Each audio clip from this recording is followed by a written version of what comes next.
After Marseille. Nicolas Jamin. Salut à tous, bienvenue dans le podcast After Marseille, à retrouver sur votre appli RMC et à la télé sur Afterfoot TV, canal 31 de votre Freebox, sur le canal 107 de votre box SFR et bien sûr sur la chaîne YouTube de l'Afterfoot. Alors épisode, attention, de totale mauvaise foi, bien sûr, qui pour vous est le meilleur joueur de l'histoire de l'Olympique de Marseille. Débat forcément subjectif, c'est générationnel, c'est personnel, question de sensibilité football. On va en parler et chacun donnera son avis. On commencera aussi par Loïc Moreau. Salut Loïc. Salut Nico, salut tout le monde. Rémi Dumont est avec nous. Salut Rémi. Bonjour tout le monde. On a le droit de le dire ou pas? Supporter de l'OM? Qui? Oh, le mec, Moi, il tout assume à même fait. pas. Attends, non, mais Prends aucun risque là, hein, c'est l'After OM. Non, mais je suis un supporter de l'OM, pas de problème. Qui n'a jamais vécu à Marseille? Non, mais c'est le premier stade que j'ai fait. Donc j'ai la meilleure excuse du monde. Je peux compter. Nicolas Lansalo est également avec nous. Salut Nico. Salut Nico. Je te pose la question évidemment. Supporter de l'Olympique de Marseille. Depuis depuis l'enfance. Waddle, Papin. Je suis tombé dedans quand j'étais petit. T'as quel âge Nico? 42 ans, donc je suis déjà vieux. En plein dedans. 36. C'est important de le dire pour le débat. Et Loïc? 39, très bien les amis. Alors les amis, pourquoi ce débat, pourquoi maintenant? Parce qu'après la victoire contre Toulouse, Roberto De Zerbi, entraîneur de l'OM, a été invité à s'exprimer sur l'anglais Mason Greenwood. Voici ce qu'il a dit. J'aimerais l'aider à devenir l'un des plus grands joueurs que ce stade, ses supporters aient vu jouer. Il y en a eu tellement, de tellement grands. Je pense qu'il a les qualités pour qu'on se souvienne de lui comme ça. Et j'essaie de le faire grandir et progresser. On parle de Greenwood à la fin, justement, sur a-t-il le potentiel pour entrer dans l'histoire de l'Olympique de Marseille s'il était amené à rester plusieurs saisons. Un temps de savoir si Greenwood peut en être. Le débat, quel est le GOAT de l'histoire de l'OM? D'abord, donnons, Loïc, quelques données factuelles, statistiques surtout. On parle de légende de Marseille. Ouais, on va ramener un peu d'objectivité, Nico, voilà, dans ce débat. Alors, et après, on se lâchera. Hein. Mais oui, carrément. Mais enfin, en général, quand tu cherches le meilleur joueur de l'histoire, tu te regardes, on va dire, les données, tu vois, les records, notamment le record de matchs joués. Alors, si tu regardes côté Marseille, les joueurs les plus capés, tu as Steve Mandanda, le gardien, donc qui arrive devant. Bon. Steve Mandanda, pourquoi pas. Ou alors, si c'est pas le nombre de matchs joués, c'est peut-être le nombre de buts marqués. Donc tu regardes qui est le meilleur buteur de l'histoire du club. Et là, en l'occurrence, tu tombes sur Gunnar Andersson. Donc ancien attaquant suédois, 194 buts.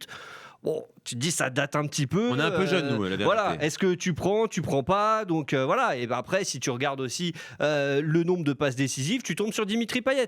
Donc voilà, tu te dis t'as Mandanda recordman de matchs joués, t'as Anderson record buteur et Payet record de passes. Donc ça donne peut-être un petit indice ou pas? Je sais pas, ça nous aide à choisir. Pour nous c'est dur effectivement, encore une fois c'est très générationnel. Anderson, joueur immense franco-suédois, hein, qui avait pris ensuite la nationalité française justement, qui avait joué même avec l'équipe de France à prime à l'époque, mais il a marqué Marseille. Tu parles d'un Marseillais qui a 65 ans aujourd'hui, il te citera Anderson. Anderson peut-être tout en haut aussi, avec Papin peut-être il y a débat. En tout cas c'est pas un débat objectif, encore une fois qu'on va faire. Et d'ailleurs en préparant ce podcast, on n'était pas d'accord sur qui mettre ou pas à l'intérieur de ce débat, c'est ça qui est intéressant. Alors on a fait un petit sondage dans la rédaction d'RMC Sport, en demandant à celles et ceux qu'on a croisés, qui pour toi est le meilleur joueur de l'histoire de l'Olympique de Marseille? Tiens, écoutez Florilège, les meilleures réponses. Skoblar. Dimitri Payet. Gabi Heinze. Mamadou Niang. Basile Boli. Boli aussi. Abidi Pelé. Didier Deschamps. Papa. Dimitri Payet. Mamadou Niang. Chris Waddle. Drogba. Didier Drogba. Jean-Pierre Papin. Pour moi, c'est Didier Drogba. Lucho. Basile. Bon, voilà, c'est très large. Hein. C'est quasiment autant de réponses que d'intervenants. C'est ça qui est fou. Et je pense que ça, on le fait pour l'After Marseille, mais si tu fais pour l'After Paris, c'est la même chose. C'est encore une fois, c'est générationnel. Et puis, ça dépend ce que les joueurs t'ont procuré comme sensation. Parce que si tu tombes dans une mauvaise période, il y a peut-être des joueurs qui quand même t'ont marqué et donc forcément fait vibrer. Donc, Alors, un nom qui paraît évident quand même, les gars, soyons objectifs, parce que c'est le seul joueur qui a remporté le Ballon d'Or avec le maillot de l'OM, c'est Jean-Pierre Papin. Ah ouais, c'est celui qui est revenu le plus souvent aussi dans le sondage. Jean-Pierre Papin, forcément, est-ce qu'on doit encore le présenter? Bah oui, parce que c'est comme ça, c'est pour ça qu'on nous paye aussi quand même. Hein. Jean-Pierre Papin, donc une carrière incroyable et notamment à l'Olympique de Marseille où il a joué entre 1986 et 1992, un total donc de 182 buts en 275 matchs. C'est énorme, le ratio est fou. Il a été 5 fois meilleur buteur de D1, 5 fois d'affilée en plus. Il n'y a que Kylian Mbappé qui a réussi à faire mieux tout récemment puisque c'était la saison passée qui lui est passé devant. Deuxième meilleur buteur de l'histoire de l'OM avec ces stats-là. 5 fois champion de France, niveau palmarès, c'est pas mal. Une Coupe de France aussi. Et Nico, tu le disais, Ballon d'Or. Ballon d'Or 1991, Jean-Pierre Papin. en partant le maillot d'un club français. Ouais, mais Eh oui. j'ai envie de te dire, certains te diront oui, mais il n'a pas gagné la Ligue des Champions avec l'OM. Certes, mais il a gagné le ballon d'or Ouais, avec ouais, ouais, mais il a l'OM. gagné Qu'est-ce beaucoup qui est d'autres plus choses. dur, tu vois? Non, mais c'est pour ça que encore une fois, c'est très, très sympa de voir ce qu'on va répondre. Bon, voilà, justement, votre avis dans un instant, bien sûr. Alors, Louis, il faut se souvenir, faisons un peu d'histoire aussi, puisqu'on parle de légende historique de l'Olympique de Marseille. Son arrivée a été un peu rocambolesque à Marseille. C'est ça qui est rigolo, c'est que souvent, en plus, ça met un peu de piment aux histoires. C'est que quand il arrive en 1986, eh ben, ses débuts, ils sont un peu compliqués à Jean-Pierre Papin. C'est vrai qu'il est comment dire, considéré comme un grand espoir du football français, déjà international. Mais la première saison est assez poussive. Là, on l'a dit, il a été 5 fois meilleur buteur, mais il a fallu un peu de temps pour que la mécanique se mette en route, à tel point qu'à l'époque, JPP, c'est pas flatteur, on va dire, comme acronyme, c'est plus j'en peux plus ou je peux pas, tu vois, je peux pas marquer. Et il va falloir vraiment une saison pour qu'il commence à trouver un rythme. Et puis après, là, il va enchaîner les buts aussi, mais ce qu'on a appelé les papinades. Les papinades, c'est des buts extraordinaires, souvent des petites reprises de volée, voire des bicyclettes. Enfin, je vais pas Rémi et Nico, je pense, ont déjà plein d'images en tête, et vous qui nous écoutez aussi. Et c'est comme ça qu'il est devenu, en plus des buts, la qualité des buts, une légende de l'OM. Il faut rappeler aussi qu'il a failli ne pas signer à Marseille. Il avait signé un pré-contrat avec l'AS Monaco. Exactement. C'est Bernard Tapie qui l'a repris par le col, qui lui a mis 2 fois le salaire de Monaco, et donc finalement il a signé à Marseille. Juste les gars, parce que vous êtes supporters de l'OM, Nico et Rémi, s'il fallait retenir un but de Papin, ce serait lequel? Il y a un coup franc face à Saint-Etienne. Ah oui, extraordinaire. Sur les VHS là qu'on avait. Ouais, bien Un sûr. côté gardien où il l'enroule fort là, une sorte de Declan Rice de plus près avant l'heure là. Il était magnifique celui-là. Alors, Il y a la volée deuxième poteau aussi. Oui, bah voilà, c'est ça. Ce souvenir-là. Et puis de toute façon, j'ai envie de te dire que, encore une fois, il y a des buts qui ont été marqués, mais qui n'étaient pas forcément importants. Mais qu'est-ce qu'un but sans les émotions? Donc voilà, tu vois, non, mais c'est pour te dire à quel point il a.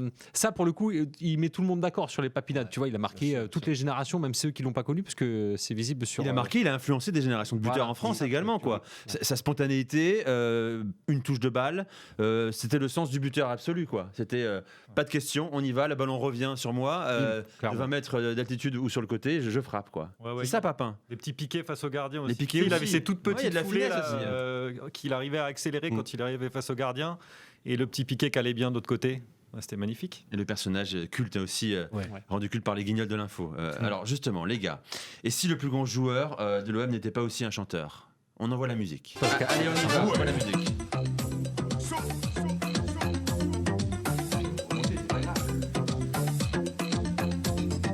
Hello Chris, sacré british, tu l'air en foot, ils comprennent rien du tout. Tu fais des zigs, tu fais des actes, à gauche, à droite, comment tu fais tout ça? Well, Basil, to tell the truth, in my cradle in my early youth, I kicked, I punched my rubber balls with great emotions I recall. We've got a feeling. We've got a feeling. We've got the feeling. Je parle de Chris Waddle, Ça a les bien amis. vieilli, hein, ça a pas vieilli Avec du tout, Basile hein, Boli, ça n'a pas vieilli. Alors, les deux marquent une génération exceptionnelle, hein, Boli et Waddle. Waddle était la folie incarnée. C'était un artiste également. Il n'est pas resté très longtemps, Loïc, à Marseille, mais pourtant, il a marqué les générations. On en parle encore aujourd'hui, Ouais, Chris Waddle. on en parle encore aujourd'hui. Alors pour plusieurs raisons, il y a la coupe de cheveux aussi, je pense qu'il est pour beaucoup, parce que le petit mulet c'était quand même quelque chose à l'époque.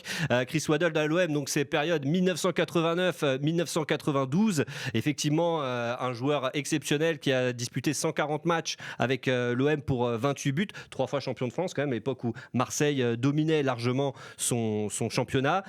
Effectivement, c'était une belle trouvaille. Il arrive de Tottenham. À l'époque, c'est vrai que les joueurs anglais s'exportaient un peu plus que maintenant, mais c'était quand même 45 millions de francs qui avaient été lâchés par Bernard Tapie à l'époque. Ça faisait de lui le 3e transfert le plus élevé à l'époque, derrière Maradona et Gullit. Et c'est un transfert qui, effectivement, a marqué l'histoire du club pour toutes les raisons qu'on a évoquées. Puis, on était heureux d'avoir un Anglais aussi en France, quoi. Un joueur anglais, c'est suffisamment rare d'accueillir un Anglais, même si c'était avant l'émergence de la Première Ligue et des stars du football l'équipe anglais. nationale anglaise, elle était au top dans ces années-là, années 90, Coupe du Monde en Italie notamment, ils font demi-finale. Donc ouais, c'était quand même un sacré joueur à Je l'époque. pense que Waddle, il a fait beaucoup pour la popularité de cet OM, dans l'aura, dans le côté grand public. L'OM, c'était TF1 à l'époque, enfin, il n'y avait que l'OM en France qui remportait les cœurs, si tu veux. Il driblait en se marrant. Ils regardaient Exactement. la caméra presque en jouant, puis ils sont mulets aussi. Enfin, tu vois, il a fait adhérer toute une génération de gamins dont j'ai fait partie. Bien sûr. Il a beaucoup fait pour la popularité de cette OM, je pense, Fouad. Il avait une décontraction, un relâchement sur le terrain. C'est ça aussi qu'on a adoré, quoi. Premier joueur sans pression, en fait, quelque part. Exactement. Tu vois, qui joue, qui s'amuse et qui, en fait, le football plaisir, le vrai. Bon, il chantait en duo, on l'a vu avec Basile Boli, autre légende de l'OM. Boli, c'est 4 ans à Marseille, plus de 160 matchs. Là aussi, il y a des stats intéressantes. Et puis, il y a surtout un but mémorable. Rappelez-vous, c'était en 1993. C'est le premier corner pour l'Olympique de Marseille. Alors qu'on atteint la fin de la première mi-temps. Que ce serait le très bon moment. Ah, ce serait le moment exceptionnel, vous voulez dire.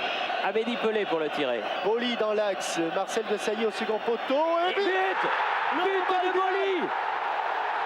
But de Basile Boli sur ce corner. Eh bien, c'est le moment idéal. Quel coup de tête de Basile. À jamais dans le cœur des Marseillais, bien sûr. Tiens, question, vous étiez où? Parce qu'on se souvient dans ces cas-là, à ces moments-là, où on était. Ouais, mais je me souviens très bien. Je venais de déménager, j'étais dans ma nouvelle maison avec mon papa et j'ai pleuré comme une madeleine. C'était le lendemain de mes 11 ans. Alors que Basile, il a fait cette fois-ci non. Pas de larmes cette fois-ci. Pas à non. Paris, on n'est pas à Paris ici. Bon, t'as un souvenir, toi, de là où t'étais Ouais, j'étais chez mes grands-parents et au lit parce qu'il était déjà tard et que du coup je pouvais pas regarder pas vrai, la télé. Mais limite, le but le plus marquant pour moi, c'est pas celui-là, c'est celui après, tu sais, contre le Paris Saint-Germain. La tête qu'il envoie là quand il va emmancher le Parisien. Je trouve que c'est pour l'histoire, c'est magnifique. Bon, on en pense quoi de Bolide? Panthéon, évidemment, des joueurs de l'Olympique de Marseille, mais on le situe où en réel, Basile Boli? Ouais, Top 5. Ouais, de tous les joueurs de l'OM. Ouais, je te dirais top. Moi, je te dirais top 10. Dans le top 10, ouais, parce qu'après, encore une fois, ça dépend des générations, mais top 10. Après, c'est un joueur défensif, donc c'est toujours pareil. Ils ont toujours plus de mal à se situer haut dans les classements de GOAT en général que les joueurs offensifs. Et c'était aussi une incarnation, un charisme Boli, hein, ce qu'il avait. Ouais, la gentillesse incarnée, la douceur. Non, mais tous les tampons qu'ils pouvaient mettre. Je croyais que t'étais sérieux. Les deux têtes en 3 jours, 26 mai, 29 mai 93. Il donne la Ligue des Champions, il donne le titre face à Paris après une action de ouf. Enfin, rien que pour ça, c'est top 5 obligatoire. Et puis gars sympathique, emblématique, mascotte également de l'Olympique de Marseille. Alors dans cette équipe, on a l'un des joueurs les plus titrés de l'histoire de l'OM, un homme qu'on aime beaucoup RMC, on peut dire que c'est la famille, je crois. On peut, oui, je crois. Voilà. Alors, qui ce serait dans la famille? Je ne sais pas, un grand-oncle. Ouais, le tonton charcutier, quoi. Le tonton charcutier. Qui tient une boucherie, peut-être. Exactement. Mais c'était pas que ça, on va arrêter avec ce cliché. On parle d'Éric Dimeco, bien sûr, Loïc. Ouais, Éric Dimeco, donc une longue carrière à l'OM, même si elle était entrecoupée de quelques prêts, mais de 1980 à 1994, Éric Dimeco a effectivement chatouillé quelques petites chevilles. En 277 matchs, il a marqué 13 buts. Alors après, pour un latéral, c'est sûr que c'est pas forcément ce qu'on regarde, mais le palmarès, on peut le regarder, et là, il est assez impressionnant. Eh oui. 3 fois champion de France aussi avec l'OM, vainqueur de la Coupe de France. Il fait le doublé, notamment en 89, et évidemment, il fait partie de l'équipe vainqueur de la Champions en 1993. Donc, alors après, effectivement, top 5, top 10, top 20, ça c'est... Je me tourne vers les deux Marseillais. Dimeco, est-ce qu'on va trop loin en mettant Dimeco dans les 5-6 premiers noms dont on parle aujourd'hui? C'est dur, après, nous, c'est notre copain. Vas-y, En fait, si tu veux, je pense finalement, il a gagné sa place dans le panthéon des GOAT, peut-être même aussi après.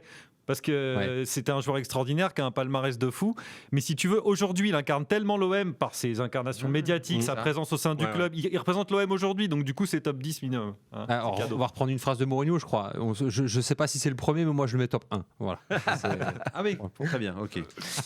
Mais puisque tu as la parole, qui est ton GOAT à Marseille? Alors, moi, c'est un moment, là. Ouais, c'est un peu spécial. Moi, c'est Franck Ribéry, parce que il n'a pas gagné grand-chose avec l'OM, quasiment rien, mais c'est pour l'histoire, tout ce qu'il a pu ramener au club, entre guillemets.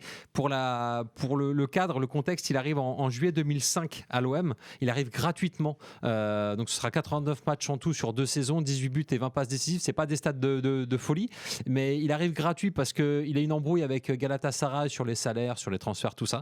Et il arrive et il va marquer assez rapidement, notamment le but contre la Corogne pour la Coupe Intertoto. Et ça, je trouve ça génial parce que c'est une des premières grosses joies quand il est là. Et puis surtout, surtout sa première saison, il va découvrir à la fois l'équipe de France, il va être élu but de l'année grâce à son but et sa mine contre Nantes, là, but de 30 mètres. Il va être élu 3 fois joueur du mois durant la saison. Il finira même par découvrir l'équipe de France et donc la fameuse Coupe du Monde 2006 où il sera vice-champion du monde. Et puis il y a aussi cette fameuse interview au journal de 20h le 4 août 2006 où il dit qu'il veut quitter l'OM, qu'il veut gagner des titres et jouer avec des grands joueurs. Et il me semble que pour la petite histoire, il s'était fait reprendre de volée quand il était revenu à l'entraînement par Habib Beye à l'époque en lui disant mais les grands joueurs, tu les as, ils sont là. Et alors certes.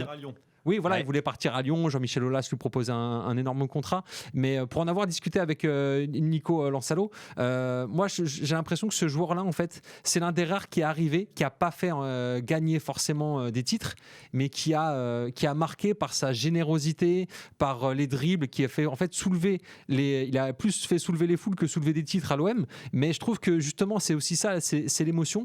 Et il y a un joueur qui en parlait bien parce qu'il l'a côtoyé, c'est Habib Bamogo, qui avait donné une interview chez nos confrères de La Provence il y a 2 ans. Et voici ce qu'il disait sur Franck Ribéry. En termes de vraiment sur le terrain footballistique, c'était Ribéry, quoi. Même moi, quand je vois sa carrière après, je suis pas surpris parce que je l'ai fréquenté de près et je suis tout sauf étonné. La vitesse, la technique, le coffre aussi, parce que en termes de VMA, c'était un des meilleurs aussi. Donc en fait, il avait tous les ingrédients pour vraiment aller au top niveau. Après, moi, je dis celui qui m'a impressionné le plus, c'est Franck Ribéry. Mais en fait, tu peux même te poser la question, est-ce que Ribéry n'est pas le plus grand joueur passé par l'Olympique de Marseille ?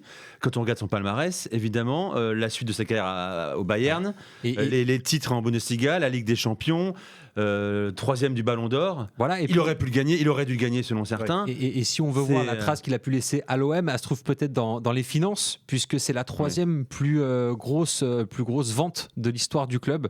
La première, c'est Michy Batshuayi pour 39 millions. La deuxième, c'est un certain Didier Drogba pour 38 millions.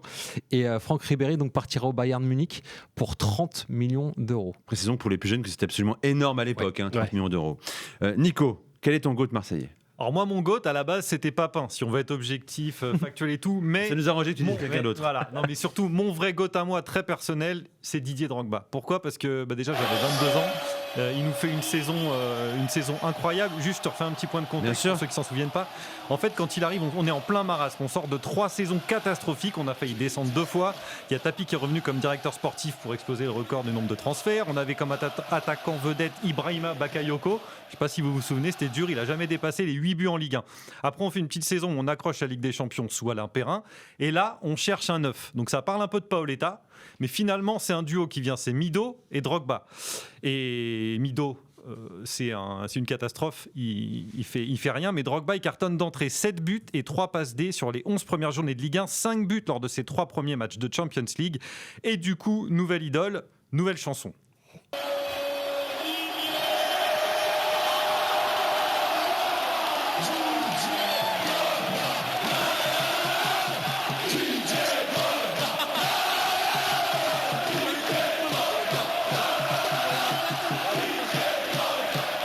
C'était bon ça. C'est magnifique. J'ai fait quelques matchs au stade à l'époque. C'était magnifique. Moi j'en avais fait un, c'était un Marseille-Porto en Ligue des Champions. Où il marque, il égalise, but exceptionnel également. Il dégageait une puissance folle. Ouais, une puissance folle. Et puis c'est l'histoire d'un joueur en plus qui perce un peu tard, à 25 ans, qui est supporter du club. Je sais qu'il y en a beaucoup qui disent c'est mon club de cœur, mais lui, tu sentais qu'il faisait pas semblant, quoi. Donc il nous fait une saison extraordinaire avec 32 buts, toutes compétitions confondues. Donc déjà statistiquement, c'est assez dingue parce que depuis Papin, personne n'avait fait ça. Et d'ailleurs, ça fait 21 ans, pardon, et personne n'a fait mieux depuis. On a regardé les stats. Alors il y avait Tony Cascarino, mais c'était en D2. Qui avait mis 36 et 34 buts, mais sinon il y a Aubameyang, toute compétition confondue, qui en a mis 30, et Thauvin 26. Mais voilà, Drogba, saison à 32 buts. Et puis, donc, je ne sais pas si vous vous souvenez, évidemment, l'OM rate sa saison en championnat, mais reversé en Coupe de l'UEFA, il met 11 buts sur la saison européenne, dont ce fameux moment mythique, demi-finale retour au Vélodrome, face à Newcastle, 0-0 à l'aller, contre-attaque, et là... Et voilà un bon ballon de contre pour Meriem. Drogba, il va y aller. Bien vu Jean-Michel, but de Drogba. Il va y aller. Il y est allé. Ouais, j'étais fou. T'étais fou. J'étais complètement dingue. Je pense que j'étais pas le seul, mais son petit geste là qu'il invente à ce moment-là, il dit qu'il l'avait un peu travaillé en regardant Roberto Carlos le faire et que toute la saison il l'avait un peu travaillé. Sauf que forcément, ça a fini mal l'histoire pour Drogba. Les histoires d'amour, hein, même si elles durent qu'un an de surcroît, elles finissent mal parce que il va jouer la finale face à Valence. Il est blessé, donc on perd la finale de la C3 comme d'habitude. Chelsea arrive, 32 millions sur la table, et du coup, 19 juillet 2004, conférence de presse, Drogba prend la parole. Et il a une tête d'enterrement. Si j'écoutais mon cœur, je serais resté à Marseille parce que vraiment, j'ai vécu d'énormes moments ici. Et c'est comme quand on aime une femme et qu'on doit s'en séparer pour X raisons, ça fait toujours mal. Je reviendrai. Je reviendrai. Ouais. Non, c'est pas vrai. Il a pas de revenu. Il a voulu. Il est revenu. Ouais. Pas pour jouer pro, mais il est revenu pour des matchs de charité. C'est terrible ce qu'il dit là quand même. Hein. On peut le croire sincère là-dessus quand même, Drogba. Il aurait aimé prolonger son aventure. On l'a forcé vraiment à aller à Chelsea, quoi. Ouais. D'ailleurs, je pensais pas avoir le temps, mais j'avais noté cette petite déclat que j'ai retrouvée. Il dit: j'ai fait des choses absurdes pour ne pas aller à Chelsea. Lors de la visite médicale, moi j'avais oublié ça. J'étais en train de prier et d'espérer qu'il trouve un problème au genou pour ne pas que ça se fasse. Donc c'était pas une posture du type qui veut justifier son départ un peu précipité. Il voulait vraiment pas y aller. Il raconte qu'après il va au Vélodrome une dernière fois, il regarde le stade vide et il se met à pleurer. Donc, et la une de l'équipe le lendemain de cette conférence de presse, je me rappellerai toute ma vie, c'était business is business avec la photo de Drogba qui est déconfit. Il est parti, Didier. Depuis 30 ans, Loïc, personne n'a fait mieux que Drogba. Personne. Non, sur une saison en termes de buts. C'est ce que disait Nico, de toute façon, effectivement. Aubameyang s'en est rapproché. Voilà, Aubameyang s'en est rapproché, mais Drogba, c'est pour ça qu'on peut objecter le fait de se dire oui, il est resté qu'une saison. Mais effectivement, quand tu vois la saison qu'il fait, tu peux comprendre aussi qu'il ait cette place dans le cœur des supporters de l'OM. Et tu as encore plus cette sensation, tu vois, d'inachevé, en fait. De te dire, s'il était resté un peu plus longtemps, ça aurait pu être une dinguerie, quoi. En fait, vu de l'extérieur, on se faisait moquer. On disait, mais Drogba, il est jamais revenu. Drogba, il est resté qu'un an. C'est pas possible de kiffer autant un mec qui vous a pas respecté, qui est parti aussi vite. Mais déjà, il est parti. Il voulait pas partir. Et quand tu supportes l'OM et que tu as vécu cette saison-là à fond, tu comprends. Alors, un nom est revenu aussi dans nos sondages, c'est celui d'un Réunionnais passé par le FC Nantes, formé au Havre, c'est Dimitri Payet, qui lui aussi est dans l'histoire de l'OM, Loïc. Hein. Oui, c'est le meilleur passeur de l'histoire de l'OM, et effectivement, on a été assez surpris en échangeant comme ça, en sondant un peu la rédac, de voir qu'il y avait son nom, il revenait assez peu au final, alors que c'est quand même quelqu'un qui a marqué l'histoire du club. Alors certes, il n'est pas dans une période où Marseille gagne beaucoup, mais il est un peu sous-coté, non, on en parlait avec Nico Lansalo. Encore une fois, il ne gagne rien. Par contre, il y a des matchs, notamment contre Leipzig en Europa League, où il fait la folie, parce qu'il dribble, il marque, enfin bref, il régale tout le monde. Puis il y avait aussi ses coups francs. Après, le problème, c'est qu'il a peut-être été dans une génération ou un moment de l'OM qui a été plus marqué par les problèmes extrasportifs ou les problèmes d'entraîneur, plus par des choses négatives que positives. Par son comportement aussi, parfois, quand même. Il n'a pas toujours été parfait. Oui, il y a l'embrouille sur la durée avec Thauvin, il y a le départ en Angleterre, le retour aussi en France. Puis il y a des moments ratés. Son image aussi. Oui, il y a des moments ratés. Je pense notamment à la finale de Ligue Europa contre l'Atlético, où il est blessé, il sort en pleurs, on perd 3-0, encore une fois. Et du coup, ça fait mal. Puis il va rater la Coupe du Monde derrière. Donc en fait, il y a tout un tas de choses qui sont malheureusement négatives pour lui. Bon, un des meilleurs passeurs de l'Olympique de Marseille, 84 passes D en 326 matchs pour Dimitri Payet. Un homme qu'on n'a pas cité, André-Pierre Gignac. Oui, c'est vrai. Est-ce qu'il s'invite ou pas? Non, pas tout en haut, bien sûr, mais André-Pierre Gignac, c'est quand même 4-5 saisons solides, trois grosses saisons solides à Marseille. Pour moi, c'est Bielsa qui le sauve et qui lui fait avoir une hygiène de vie irréprochable. Enfin, un Big Mac pour Gignac. Là, il fait vraiment une grosse saison, mais sinon... Il a incarné l'OM quand même. Ouais, mais il n'a pas eu un comportement top avec Deschamps. C'était un transfert onéreux. Moi, je trouve qu'il a mis trop de temps à se mettre dedans, même si la fin était belle. Tu vois que je pense André-Pierre Gignac, c'est peut-être le joueur qui a joué à l'OM qui a le plus aimé le club, pour le coup. Et alors, forcément, il y a au niveau des stats, c'était pas ça non plus, mais je me souviens qu'il arrive en plus, il prend le numéro 10 tout de suite. Enfin, tu sais, il y a vraiment l'idée de devenir le joueur de l'OM. Il changera de numéro, il récupérera le numéro 9 au bout de quelques saisons, ça ira beaucoup mieux sportivement. Mais ouais, c'est vrai qu'il est difficile à placer. Je finis par le commencement. On a commencé à attaquer avec Greenwood. Greenwood, question rapide, les gars. Est-ce que vous pensez que cet homme-là a la carrure, l'investissement également, le talent pour entrer dans l'histoire de l'OM, en admettant bien sûr qu'il reste 4-5 saisons à Marseille, ce qui est déjà très peu probable. Hein. Non. J'ai du mal à me projeter avec lui. Il renvoie un truc, c'est un bon joueur, mais tu sais, je sais pas, il renvoie une attitude un peu distante aussi, froide. Je sais pas. Moi, j'ai envie de te dire que comme son but contre Toulouse, s'il a envie, s'il se donne les moyens, je pense qu'il peut faire de grandes choses. Surtout que, il a les 2 pieds. Enfin, c'est un joueur, c'est un artiste quelque part. Mais dans le comportement, il va falloir changer. Ouais. Merci les gars, on s'est régalé. J'espère qu'on a fait vibrer la corde nostalgique de tous nos spectateurs et auditeurs du podcast After Marseille. C'est terminé pour cette semaine. Merci Rémi Dumont, Loïc Moreau, Nicolas Lansalo. Merci à Roxane Lakouska et Axel Benchina à la production. Et Brian Levavasseur, bien sûr. Surtout le grand supporter de l'OM. Ouais, pas pourquoi je cite Axel alors que c'est Bi quand même qui. Bah oui. Fait tout. Merci à tous. Rendez-vous pour un nouvel épisode la semaine prochaine. C'était le podcast After Marseille. RMC After Marseille.